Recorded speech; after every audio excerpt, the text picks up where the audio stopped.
Saya itu sebenarnya justru banyak belajar dari Pak Imam tentang ketika beliau itu musibah ya, kecelakaan itu. Kok enggak merasa sedih gitu. Yang saya heran itu. Kalau saya gitu tuh udah jengkel, menyesal kenapa ke situ. Saya yang mikir malah nggak bisa tidur sahabat. Waktu ketemu dengar sampai kecelakaan. Ya Allah, gimana kalau saya ya bayang.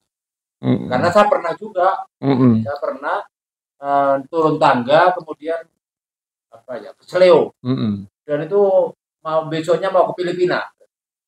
Saya udah sedih nangis itu saya. Akhirnya nangis gara-gara besok mau ke Filipina. Ini sebelum ke Bapak ya. Ya. Ini sebenarnya ada teori yang dengan 5 stage of grief. Ya. 5 tahapan. Biasanya kita ini denial. Menolak.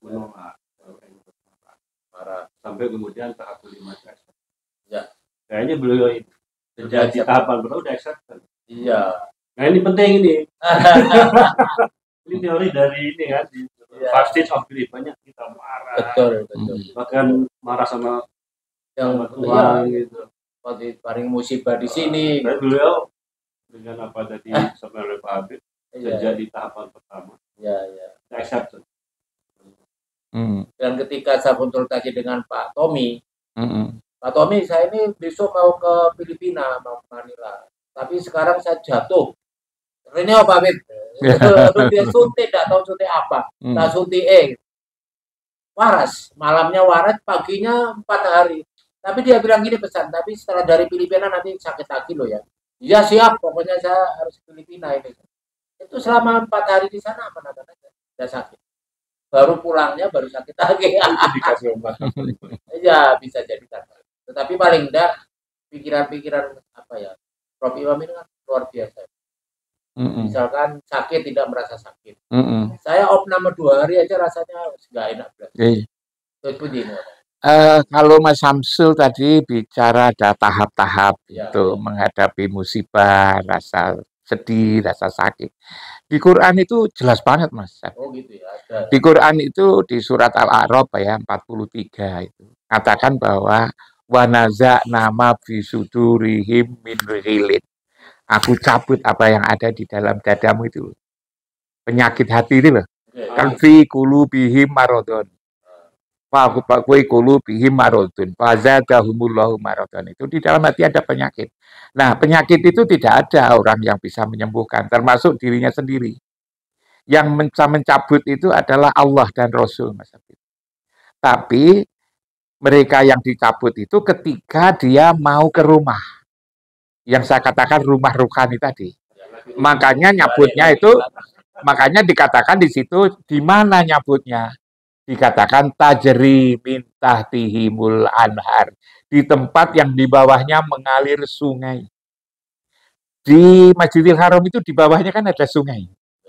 Karena itu diambil airnya berapa saja, itu kan tidak pernah habis itu kan. Karena itu memang itu sungai.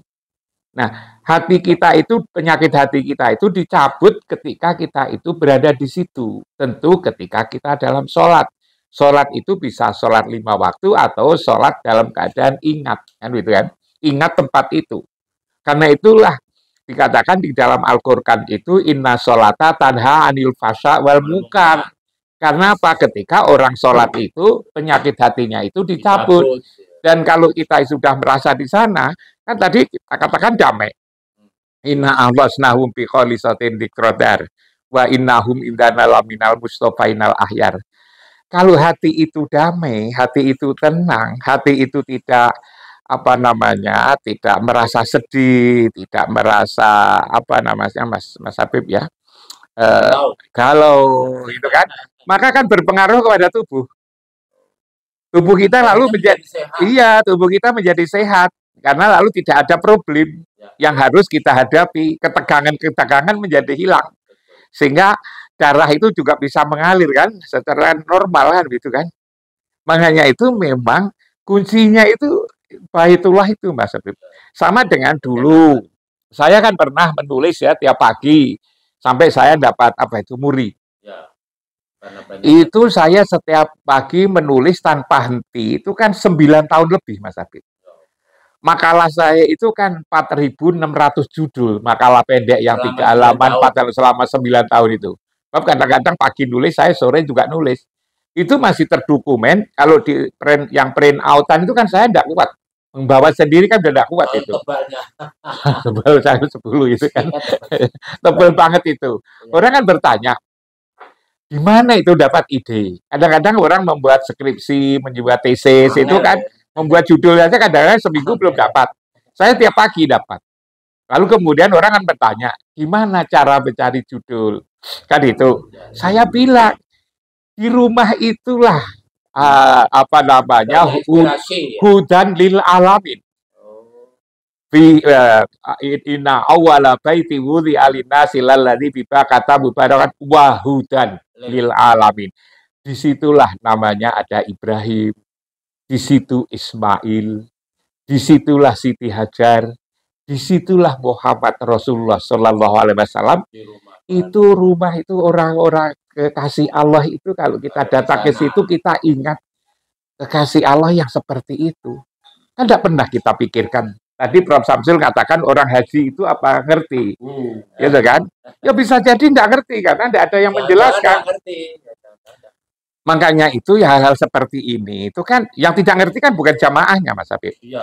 Bahkan pengurus-pengurusnya, pembimbing-pembimbingnya, bahkan lalu juga kiai yang menjelaskan yang itu juga belum tentu itu ngerti. Karena itulah maka kan saya sarankan dalam konteks dunia modern itu padepokan Mas Samsul itu sangat dibutuhkan. Kembali lagi. Iya kan?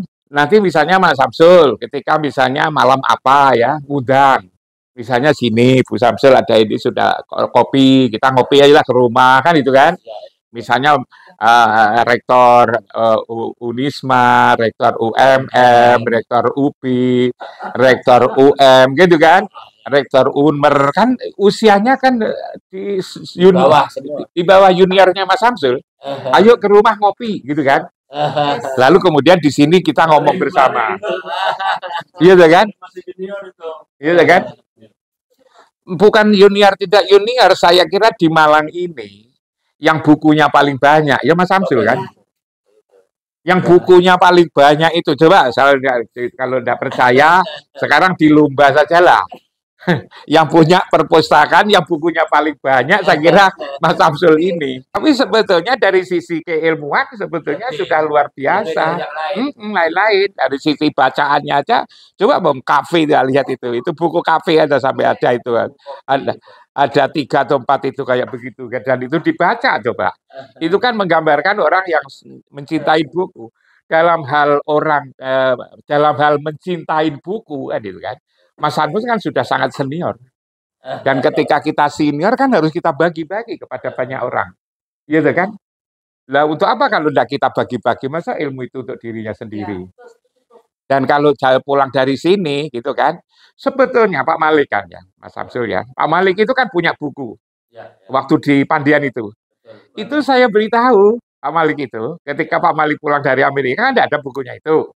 Lalu saya ceritanin bagaimana guru besar di Universitas Hasanuddin, Pak Matulada, gitu kan, Pak Amiruddin, lalu kemudian Pak apa namanya, siapa itu guru Hasan Wali, macam-macam itu di sana itu begitu masuk ada buku-buku yang jejer-jejer itu.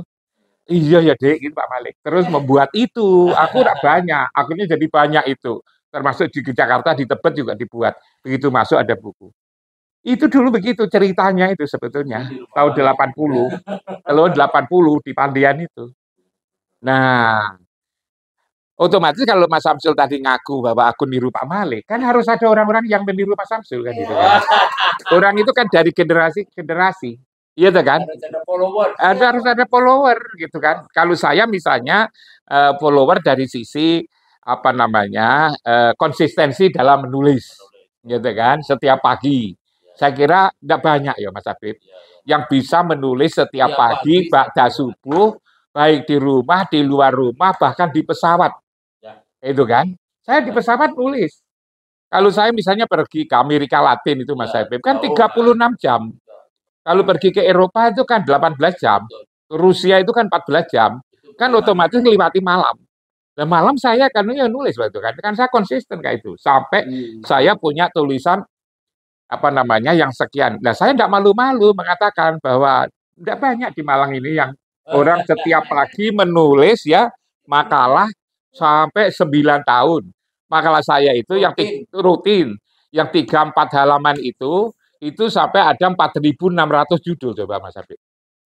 Ya enggak mutu lah sebetulnya. Tapi walaupun enggak mutu saya kan punya daripada dari ya, kan? Artinya bisa menunaikan tugas-tugas sebagaimana keresian itu, kekiaian itu, ke guru besarannya itu Mas Habib. Iya kan di situ menurut hemat saya. Nah, hanya kalau dari sisi kesehatan tadi saya mulai dari diri dalam diri. Kalau dirinya itu sehat, hatinya sehat, sebetulnya bukannya hati, apa yang ada di dalam hati itu sehat, gitu kan, tidak banyak gangguan. Itu ya. Jadi ya, orang sehat itu kalau dulu kan di dalam tubuh yang sehat terdapat jiwa yang sehat. Kembali. Kalau saya ruhani. Jadi ada jiwa, ada ruhani. Sebetulnya ada jasmani, ada ruhani. Orang tidak bisa membedakan antara ruh sama jiwa. Kalau jiwa itu kan kekuatan hidup yang ada dalam tubuh. Itu ada raihan, rahmani, jasmani, dan itu idhafi. Itu ada 4 kekuatan itu. Yang pantang kelintasan, pantang kerendahan, pantang kekurangan, pantang kalah. Itu di antara 3 ini. Yang itu yang ada di dalam. Itu jiwa. Itulah yang dipelajari oleh si orang-orang psikologi itu. Tapi kalau roh tidak bisa Mas Habib. Kalau roh itu dipelajari seperti apa tidak akan terjawab karena yas'alunaka aniruh kuliruh min amri robbi. Urusan Allah dan Rasulnya itu tidak bisa. Paling-paling kita memahami saja, tapi tidak bisa karena itu yang bisa mendidik ruhani itu ya hanya satu. Tempatnya di Baitullah itu. Tatkala kita ke sana, konsisten, konsentrasi penuh, dan disitulah kita dididik. Makanya di sana itu ada banyak nama. Di sana itu namanya Ars, Baitul Makmur, Baitul Rahman, Baitul Rahim, Baitul Atik, Baitullah, kan itu Mas. Nah, itu kan. Di sana itulah jantung alam, pusat dunia, sumbu alam, Baitullah. Kalau orang Jawa mengatakan pusering bumi. Ya, itu kan di situ di situ tuh pusering bumi. Tidak tahu kalau di Madura itu apa itu kan. Tapi insya Allah juga ada itu orang tua-tua kita itu sudah paham seperti itu. Nah, kita di sana ruhani kita dibimbing. Dengan rohani dibimbing itulah lalu muncullah rasa ikhlas, rasa sabar, rasa jujur itu di situ. Karena itu sampai hari ini coba Indonesia sejak berdiri problemanya kan ya ruwetnya kan ya itu saja. Karena ketidakjujuran. Karena tidak tahu di mana letak pendidikan kejujuran. Jujur itu sekolah itu salah metodologi Mas Habib. Agar jujur maka dicarikan ayat-ayat tentang kejujuran. Hadis-hadis tentang kejujuran, disuruh ngapalkan, dikira kalau sudah hafal lalu jujur sendiri, bukan begitu. Quran itu sebetulnya keterangan, yang diterangkan tidak ada di situ. Nah, orang itu ngapalkan keterangan, tidak cari benda yang diterangkan. sehingga lalu sekian lama itu tidak salah, tidak keliru, kurang tepat gitu Mas Habib. Jadi itu dimulai dari dalam, balik lagi. Persoalannya adalah persoalan rumah menjadi sehat itu. Sakit tidak merasa sakit. Wa naza'na ma fi sudurihim, aku cabut nih di surat Al-A'raf ayat 43. Rumah sakit. Iya. Supaya kita ke rumah sakit, kita ke rumah Allah. Nah, dan saya kan ngalami Mas Samsul. Saya kepala saya bagian kanan itu kan kalau tidur gini kan tidak kuat, saya sakit. Akhirnya lalu saya konsultasi ke Dokter Daniel di Jakarta di rumah sakit primer. Nah, ketemulah bahwa di sini tumbuh daging, tumor. Katanya harus diambil katanya Dokter Daniel. Nah, saya tanya apa tidak bisa diambil dari luar, belum ada alat katanya itu. Nah, dia dan Dokter Daniel itu katanya tidak hanya sekali dibedah, ya kan.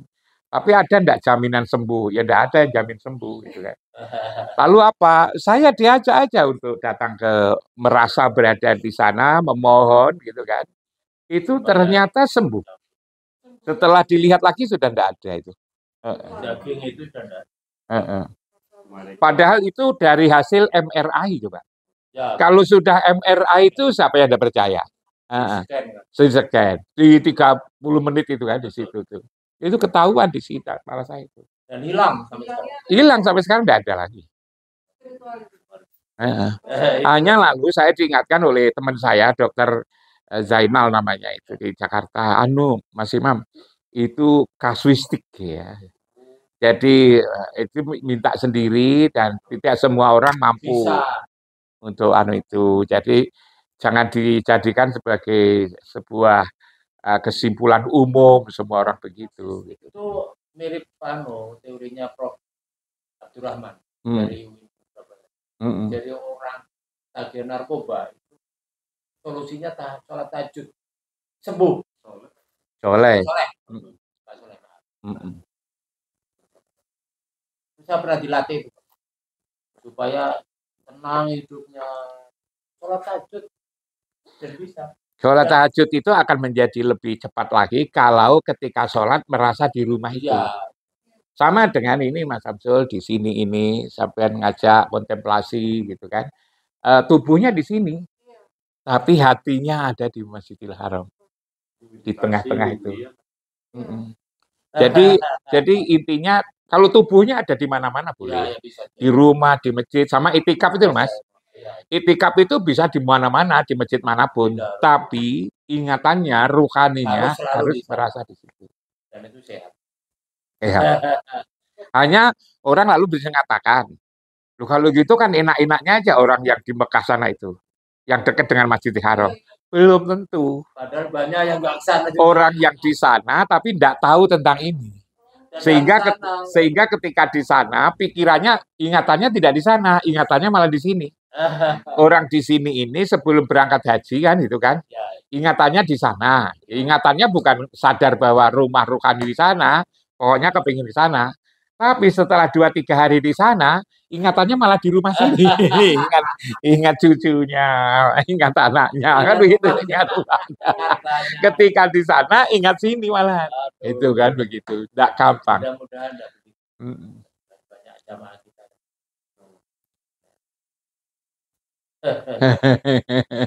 Terima kasih banyak, Profesor. Terima Bali. Saya jadi terharu karena saya juga sudah tujuan dan sehat. Apalagi hari ini saya yakin bahwa puasa itu menyebabkan pikiran jernih dan itu sehat. Dari ini dulu sehat. Jadi jangan ngomong. Tapi sebetulnya bukan dari ini Mas, yang punya ini. Yang punya ini. Terima kasih banyak Profesor. Assalamualaikum. Waalaikumsalam warahmatullahi wabarakatuh. Jam berapa? Sudah hampir jam